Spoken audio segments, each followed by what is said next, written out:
नमस्कार, मैं राजेंद्र कुमार त्रिवेदी।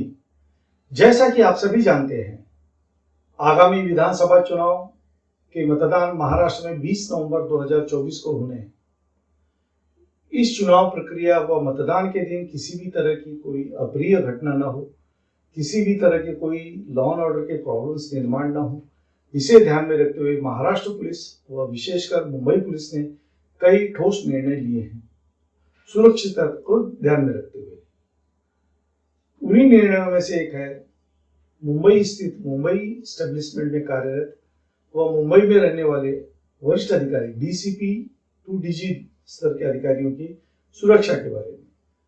इन्हें बंगला सुरक्षा रक्षक के नाम से सिक्योरिटी प्रोवाइड की जाती है, जो कि पूरी तरह से विड्रॉ कर ली जाएगी। यानी इस कालावधि में उनकी सुरक्षता का क्या, उनकी सिक्योरिटी के बारे में क्या, क्योंकि कोई पर्याय सिक्योरिटी भी उन्हें नहीं दी गई।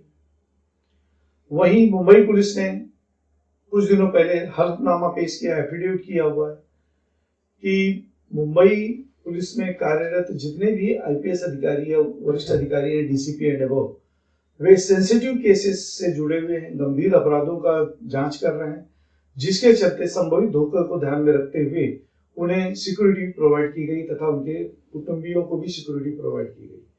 फिर अचानक सिक्योरिटी विड्रॉ करने का क्या कारण, और उन्हें निकालकर पोलिंग बूथ के बूथ पर ड्यूटी रखी गई, जबकि वहीं पर राजनीतिक दलों को प्रोवाइड की जाने वाली सिक्योरिटी या प्राइवेट व्यक्तियों को, उदाहरण बिल्डर या इत्यादि लोगों को प्रोवाइड की जाने वाली सिक्योरिटी जो कि प्रोटेक्शन ब्रांच और एसपी के द्वारा दी जाती है, वो जैसी की तैसी है, उन्हें वहां से नहीं लाया गया।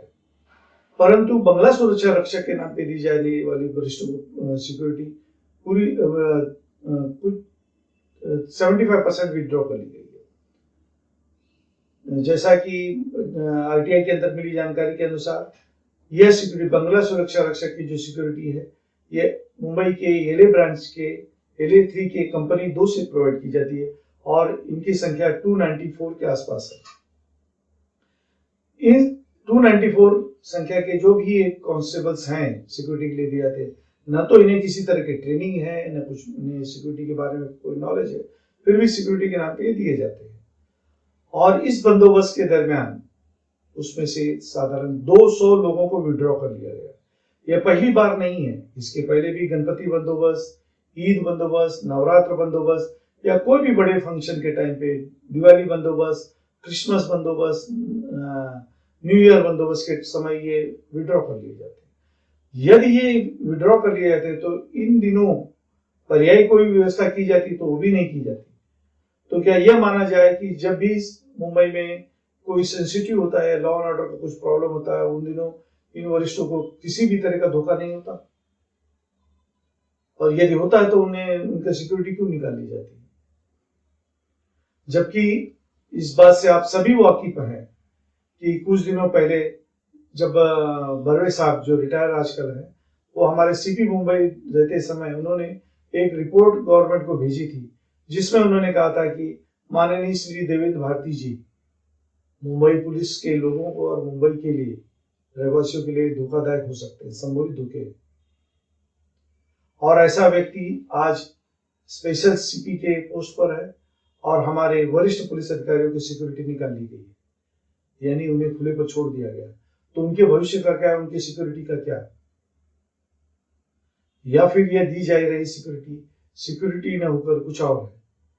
क्योंकि कहा ऐसा भी जाता है बंगला सुरक्षा रक्षक के नाम पर इन्हें हाउस ऑर्डर ही प्रोवाइड किए जाते हैं। अब यहाँ प्रश्न उठता है कि 20 तारीख को चुनाव है, मतदान है, और साधारण 18 के आसपास इनको विड्रॉ कर लिया जाएगा, 17-18 से, और 21 तक इनको 22 को इनको फिर से ड्यूटी पे भेजा जाएगा, इनकी ओरिजिनल ड्यूटी। यानी इन 4 दिनों में इनकी सिक्योरिटी का क्या? यदि सिक्योरिटी नहीं, ये बंगला सुरक्षा रक्षक ना होकर ये हाउस ऑर्डर लिए, तो इन 4 दिनों में यार इन वरिष्ठ अधिकारियों के मैडम को शॉपिंग के लिए कौन ले जाएगा? इनके बच्चों को पार्क में खिलाने के लिए कौन ले जाएगा? इनको बच्चों को स्कूल कौन ले जाएगा? इनके कुत्तों को घुमाने के लिए कौन लेके जाएगा?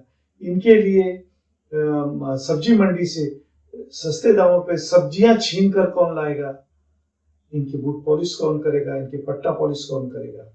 और ऐसी मनस्थिति में हमारे जो वरिष्ठ पुलिस अधिकारी हैं पोलिंग डे के दिन अपने कर्तव्य को ठीक से न्याय कैसे दे पाएंगे? इन सभी प्रश्नों का जवाब हमारे सीपी श्री फणसलकर साहब जी ने अवश्य देना चाहिए, परंतु कुछ वरिष्ठ अधिकारियों से इस बारे में जानकारी लेनी चाहिए। तो उन्होंने यही कहा कि सीपी साहब अप्रैल महीने में रिटायर है और रिटायर के आसपास के महीनों में यदि कोई भी सिटिंग सीपी ज्यादा बुद्धिमत्ता दिखाता है तो रिटायरमेंट के बाद में उसे अरेस्ट करने की प्रथा हमारे मुंबई पुलिस में है। इसे ध्यान में रखते हुए हमारे विद्यमान सीपी फणसलकर जी चुपचाप बैठे हैं, जो जैसा चल रहा है वैसे चलने दे रहे हैं। खैर, उनकी मर्जी। मेरा काम था उन्हें सतर्क करना, सच्चाई को आप लोगों के समक्ष रखना, सोए हुए लोगों को जगाने की कोशिश करना, बाकी सब आपकी मर्जी। मैं यहीं पर अपने शब्दों को विराम देता हूं। जय हिंद, जय महाराष्ट्र। हाँ, जय मुंबई पुलिस।